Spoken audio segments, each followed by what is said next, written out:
కలిసి పనిచేసేటువంటి అవకాశం లభించింది. ఇంతవరకు దాకా శ్రీ రామయ్య గారు చెప్పినట్టుగా ఎక్కడనైతే వివక్షత ఉంటుందో అక్కడ భూమన్న ముందుకు వచ్చాడు.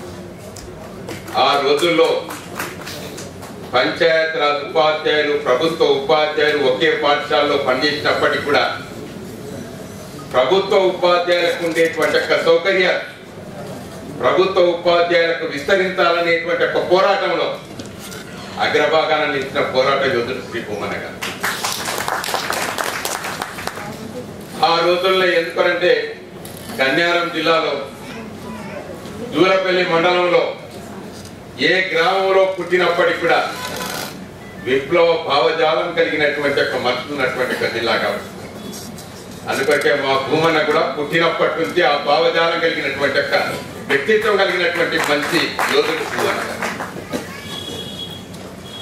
మేమిద్దరం కూడా కలిసి వారు కరీంనగర్ జిల్లా సంఘ అధ్యక్షులుగా, నేను రంగారెడ్డి జిల్లా సంఘ అధ్యక్షులుగా ఇద్దరు కూడా బాధ్యత నిర్వహించి కొన్ని సంవత్సరాల పాటు ఉద్యోగంలో కొనసాగుతూ వచ్చాం. వారి కుమార్తె ప్రసంగించిన తర్వాత మాత్రం టీచర్లు అంటేనే ఆ సౌకర్యం ఉంటుంది అనేటువంటి ఒక మాట వచ్చింది.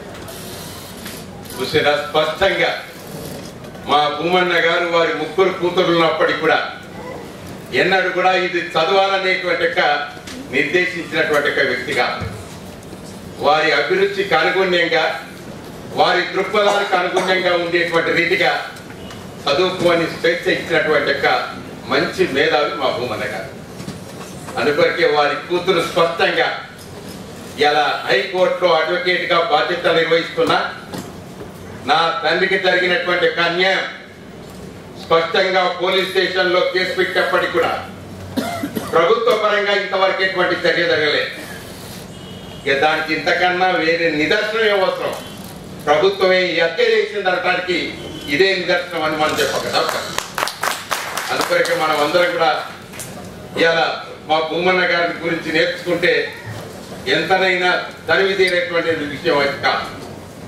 ఎందుకంటే మొదటి నుంచి కూడా వారు ఏ విషయమైనా కానీ సామాజికమైనటువంటి రుగ్మతలు ఉన్నప్పుడు దాన్ని రూపుమాపడానికి ఎన్నో పోరాట కార్యక్రమాలు నిర్వహించినటువంటి ఘనత మా భూమన్నకు.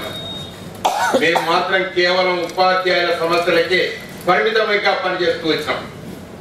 మా భూమన్న మాత్రం ఉపాధ్యాయుడిగా నియామకమైనప్పటి నుంచి కూడా ఇటు ఉపాధ్యాయ వృత్తిలో బాగా రాణిస్తూనే ఉద్యమంలో కూడా బాగా అగ్రభాగం ఇచ్చినటువంటి మంచి పోరాటం చేస్తాం. అందుకొరకే ఎక్కువ సమయం లేకపోయినప్పటికీ కూడా అవన్నీ కూడా గత స్మృతులు చర్చకు వస్తున్నాయి.